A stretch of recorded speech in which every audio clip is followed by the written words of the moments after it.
Welcome back to Chasing My Potential, where I help you discover those knowledge gaps that are massively holding you back. Whether it be the small technical details or decision making, we cover it all, leaving no stone unturned. Today, we're decoding Eden Hazard's brilliance. I'm going to show you in detail exactly what dribbling techniques Hazard uses, which will 100% open your eyes to so many things you've never even thought about when dribbling. When you think of Eden Hazard, what comes to mind? His creativity,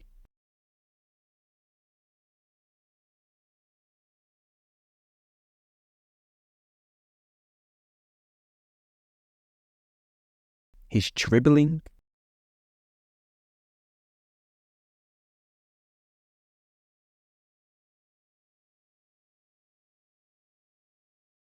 or his goals?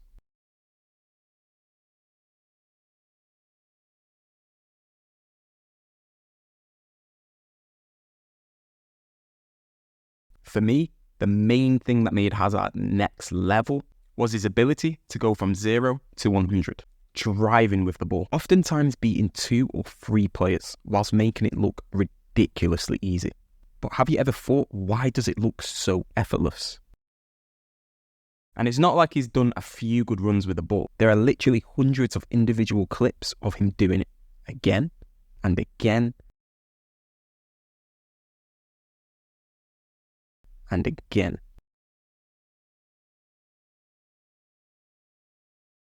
I'm always trying to systemize and find patterns within football to create more efficient training. The more I discover, the more I realize, wow, we really waste a lot of time in team training and individual training. It's far from optimal. And that's my goal, to find every last missing piece to truly change how we think about improving in football. So I've decided to study 200 individual clips of Hazard dribbling to see if we can decode any of his brilliance. And there are definitely some major patterns that occur with the techniques that he uses. And whether he knows it or not, he also has a few preferred skills that he uses again and again that is absolutely mastered. So let's get into it.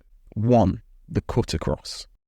Hazard has mastered this skill. For those who don't know, the cut across is when you knock the ball either completely across the defender's line whilst getting yourself between the man and the ball, or knocking the ball on the same line as they're running, and again getting yourself between the man and the ball, causing them to have to stop, or take the longer route to get in shoulder to shoulder with you.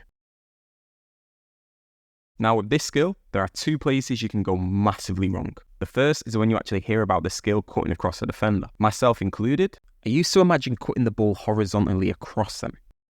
But I want you to notice, the ball is never cut horizontally. It's always diagonally in front. So the angle at which you knock the ball is so important. Like we mentioned before, you don't always need to cut completely across a defender. Sometimes just getting in front of them is enough. You might be going wrong because you're always trying to cut across the defender completely when it's not on. And lastly, luring the defender towards you before cutting across them makes it much easier. As when they come towards you, now look at their momentum, opposed to here. You can go the opposite way to their momentum. If a defender is running straight and you haven't lured them towards you, your touch will need to be much bigger, as well as trying to do the touch before they are on line with you. Here, I've got 3 minutes of Hazard cutting across defenders, and try and look out for everything that we've just covered. The touch is never horizontal, the weight of the touch across the defender, luring the defender towards you before cutting across them, and when the defenders are behind you, cutting across them before they get on line with you.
2, obstruction. This ties into the cut across a lot too, but we see Hazard steps his leg across a defender when they either try to come around or tackle, obstructing the leg with his leg.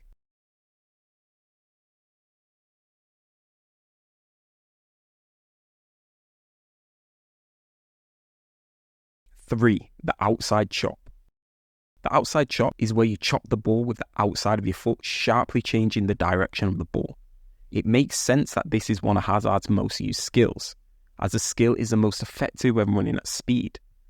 When you're running at speed, your opponent a lot of the time will have to do the same too. So the outside chop allows Hazard to go from 100 to 0, catching the defender by surprise, whose momentum will still be taken in the opposite way. Here we have another 3 minutes of Hazard, now with the outside chop, and some clips will look familiar too. Now see if you can notice the chop going against the defender's momentum every time.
Four, avoiding pressure.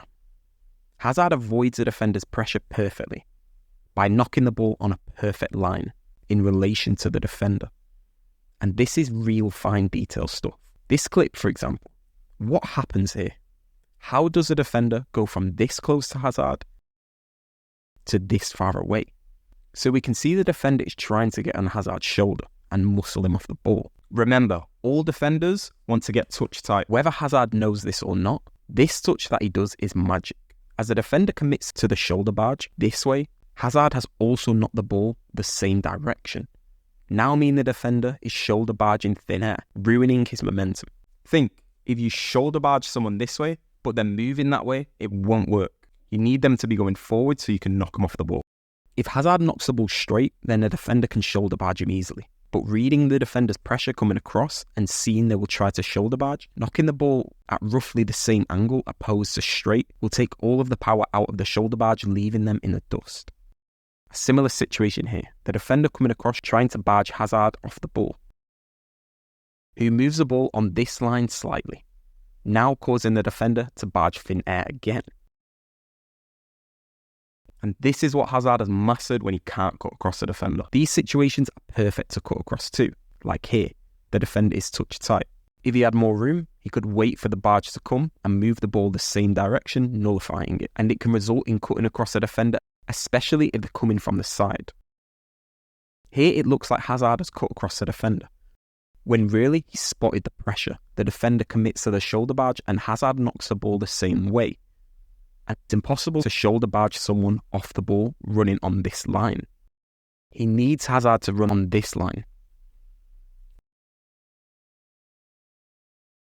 And the exact same here. The defender has committed to getting touch tight to knock Hazard off the ball. His momentum is going this way and Hazard knocks the ball here. Paused after the first touch, the defender had to curve his run to keep up. And now it's a perfect opportunity for Hazard to knock the ball here to cut in front of the defender as he's drew him in. Hazard seems to have the instinctual knowledge on which angle to knock the ball on based on the defender's approach, always ruining the defender's momentum. Honestly, these last two clips that I just shown, there are countless more, and it makes it so hard for a defender to apply pressure to him because he just knocks the ball on the perfect line to nullify that pressure. And the final skill that we will cover that Hazard has mastered, delay. This is also tied to composure. When Hazard has space to drive into with a defender coming across, he doesn't mindlessly knock the ball. He will slow down, in turn slowing the oncoming defender down before then knocking the ball into space. And just watch how it affects the defenders. Here, because the defender is moving this way, Hazard slowing down means the defender could oversell himself here, making it easy for him to now cut inside. Now the defender has to plant his feet to protect the inside. Hazard does a double body feint, mimicking a touch here, too, for extra effect. Now he can attack the space against the defender with much slower momentum than before. Same here, the defender running across. Hazard slows down, now plants his feet scared to oversell himself. And Hazard scoops the ball on an angle like we've already covered, in case he came across. And this touch also cuts across this player as well. And what a goal that is. The defender trying to come here. Hazard again slows down, causing the defender to plant his feet, who can only now stretch out a leg.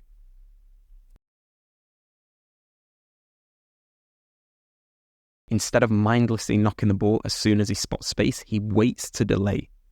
He touches the ball to the defender, now threatening both ways, and attacks his space, leaving the defender in the dust. This was eye-opening for me breaking all of this down, so I'm sure it was for you too. And hopefully you can take some knowledge from this video and fix some areas in your own game. The cut across, the outside chop, and all skills for that matter have multiple variations based off the scenario you're in. A big project of mine, I've been mapping out each and every variation of each and every skill used, as well as breaking down the exact scenario that they used in and why, as well as what cues to look for. This has been way over a year in the making. It will be a complete blueprint of every skill, with every variation of the skill, which are all used in specific situations and scenarios. And we break down each and every one, as well as then adding game-specific training drills to do individually for each and every skill. If you want a heads up when the release date will be, for this one, once I have a concrete date, message me on Insta and I'll add you to a list to give you a heads up when the release date is out. Thanks for watching. Don't forget to like and subscribe. Keep looking deep into the small details of individual player performance, as well as improving your knowledge of the tactical side of the game. But most of all, keep chasing your potential.